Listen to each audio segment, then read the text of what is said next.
27वीं तरमीम के हक में वोट देने पर जमीयत उलमाए इस्लाम ने अपने सेनेटर अहमद खान खिलजी को पार्टी से निकाल दिया। सेनेटर अहमद खिलजी का पार्टी से इखराज पार्टी डिसिप्लिन की खिलाफ वर्जी पर किया गया। कार्रवाई सेनेटर अताउर रहमान और मौलाना अब्दुल वासी की सिफारिश पर की गई। उन्हें फौरी तौर पर सेनेट से मुस्ताफ़ी होने की हिदायत भी कर दी गई है।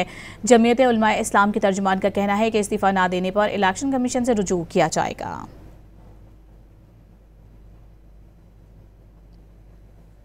27वीं तरमीम के हक में वोट देने पर जमीयत उलमाए इस्लाम ने अपने सेनेटर अहमद खान खिलजी को पार्टी से निकाल दिया। सेनेटर अहमद खिलजी का पार्टी से इखराज पार्टी डिसिप्लिन की खिलाफ वर्जी पर किया गया। कार्रवाई सेनेटर अताउर रहमान और मौलाना अब्दुल वासी की सिफारिश पर की गई। उन्हें फौरी तौर पर सेनेट से मुस्ताफ़ी होने की हिदायत भी कर दी गई है। जमीयत उलमाए इस्लाम के तर्जुमान का कहना है कि इस्तीफ़ा न देने पर इलेक्शन कमीशन से रुजू किया जाएगा।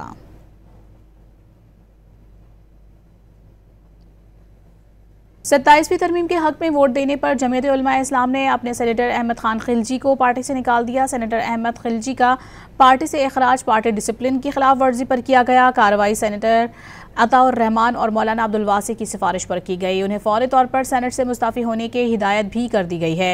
जमीयत उलमाए इस्लाम के तर्जुमान का कहना है कि इस्तीफ़ा न देने पर इलेक्शन कमीशन से रुजू किया जाएगा।